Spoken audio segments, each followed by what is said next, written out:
It's Covino and Rich for Now or Never, and we welcome our good pal, Taffer's mixologist. You know him from Bar Rescue. Let's welcome Jon Taffer. There he is. Hey, buddy.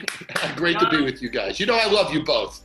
Thank you so much for making time for us. And we brought you here to talk about the bar scene in relation to sports and just getting back to normal. So my first question is, we don't want to pull a Kevin Durant and try to come back too soon. Right. So when we go back to normal, when they open up the doors at the bar, at the stadiums, you think there will be a scanning process to let people in, like to see if they got fevers and things like that? How do you think this pans out?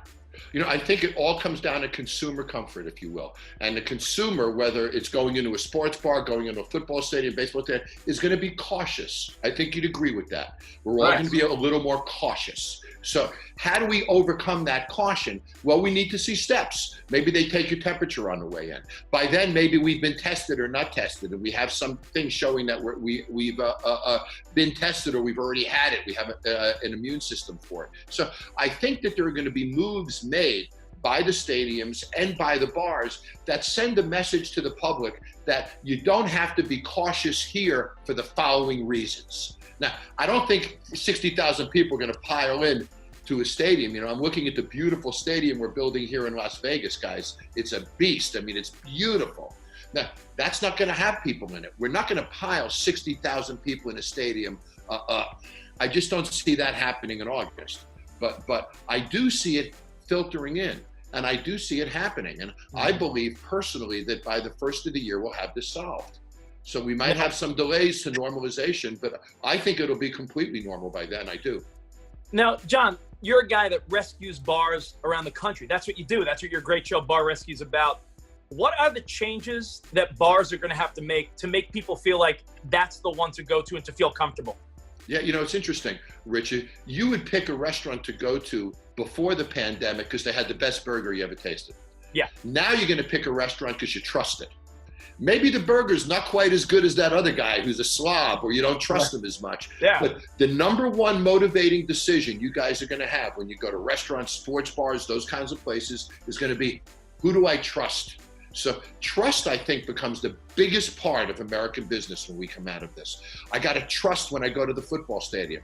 I got to trust when I order a box of NFL hats. I got to trust that box isn't contaminated. Right. So, I got to trust when I buy a piece of a jersey, a piece of memorabilia, it could be that it's not. So trust goes into all aspects of this business. So, I think that the stadiums are going to build that trust. But restaurants, for example, to get that trust, to answer your question, Rich, we're going to have to spread seating for sure.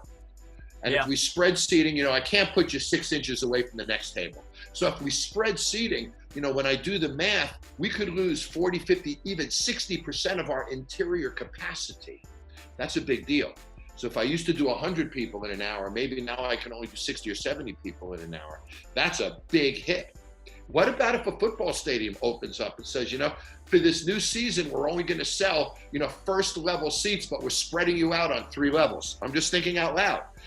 How do we manage this? Is it done by alphabet? A, B, C, and D's come today. E, F, and G's come tomorrow. I mean, how do we spread and create some, rules and systems for this? Also, the cities can make a difference, guys. For example, a city like New York, a city like LA, even Sunset Boulevard, maybe even Hollywood Boulevard or Santa Monica Boulevard, where you guys are, could open up more mall streets so we can do more business outside.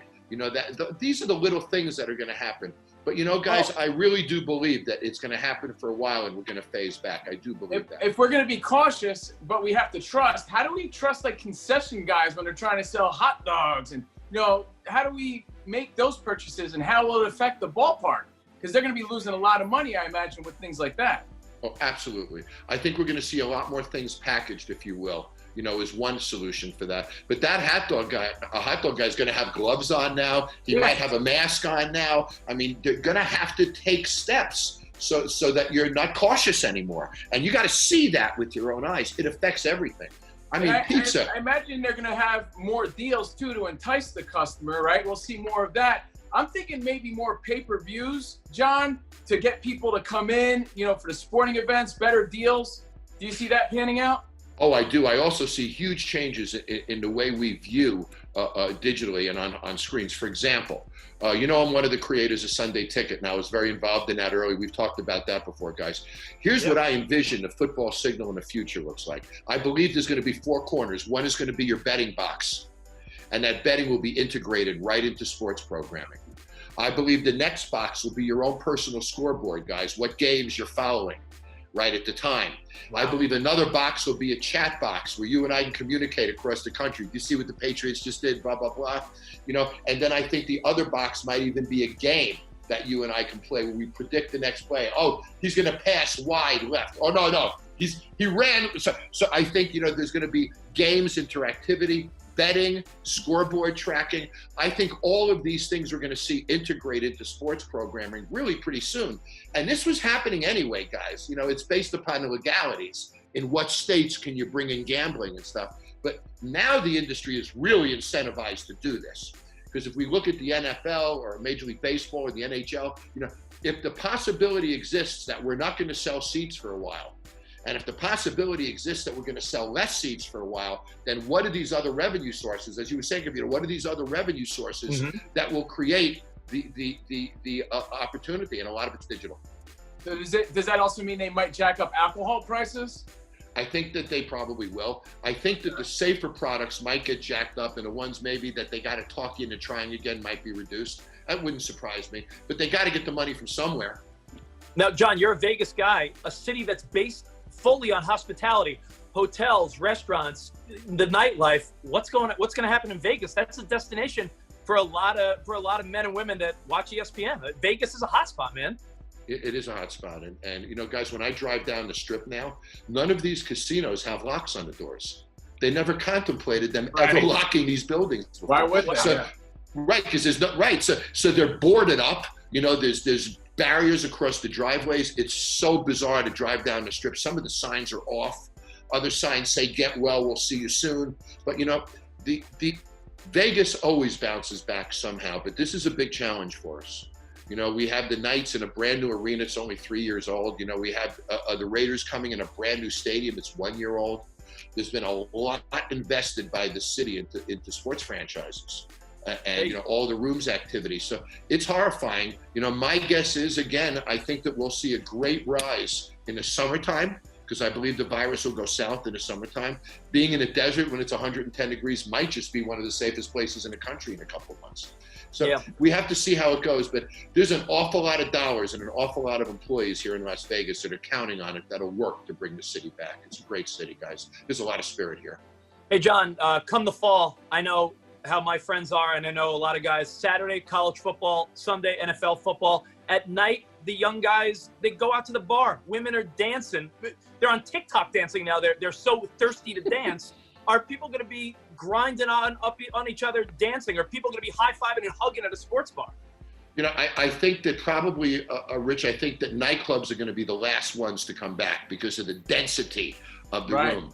I think sports bars will maybe elbow. Yeah. But I still think there's going to be 3 or 4 feet between us and the next table. But, I think that we need each other. We can only watch a game at home alone for so long, guys. We need each other. We are very social animals. Well, John, how do you rescue one of those nightclubs? Because I imagine you're going to be doing a lot of that. Do you bring tables onto the dance floor just to try to pack more seating? And maybe dancing takes a rest for a little while? Like, what adjustments are you going to make? I think those are exactly the kind of adjustments that we're going to make. We might have to put people that regulate how many people are on the dance floor. But I think you're exactly right. I think we put seating down there, still create that high energy environment, create that thumb, create all the dynamics, the bottle service with sparklers and, all the dancing and all the energy. Also, there's the start of creating just dancing everywhere. So you don't have to dance on the dance floor. Everybody can just dance by their tables, which inherently provides some spacing. So I got a smile out of you on that one. So, I like that. You know what? You got my wheels turning too, because I'm thinking about the cautiousness and being trustworthy and everything and trusting the people. But now we're trusting the bartenders too to make sure they're cleaning all the glasses properly. I think that's something else we got to keep in mind, no? Oh, sure. And we're opening our Taffer's Tavern in the summer in Atlanta, for example. We're going to disposable glassware, at least for a while. Okay. That helps. We're putting bartenders in gloves for a while. We might be minimizing, having somebody else take the money and somebody else makes the drinks so they're not touching credit cards and money, which adds to our cost. But you'd see that. You'd immediately see back to that cautiousness. Oh, okay, so this guy's not touching anything. All he's doing is making drinks. Those guys are dealing with the credit cards and all of that. Right. So, I think that the dancing everywhere is a cool idea. I think that nightclubs are going to introduce maybe more food service, more appetizers, fun things to do. And it can even be dry snacks, nuts, chips, strawberries, this and that. You don't have to put it in a big kitchen. But I got to give you another reason to hang out. Now, our music in a nightclub would be different than a bar. You're going to get the energy. You're going to get the music. You could still stand up with your wife and dance at the table. So we got to figure out how to redefine that business, but we will. Also, I think it's very important that the government establish some kind of a guideline. So whatever guideline we're following, everybody else is following it too. And there is some minimal guideline that we all have to adhere to. Mm-hmm. I think that's part of getting over that cautiousness too. People are drinking at home. Hey, Jon, thanks for the time as always, man. Bar Rescues, Jon Taffer. Any questions, hit him up on social media. Jon, where can people find you? Oh, at Jon Taffer, JonTaffer. And it's Jon Taffer everywhere, on every platform, guys. And I love to hear from everybody. I'll answer everyone. Perfect. Thanks again, man. Thanks, guys. Good to see you.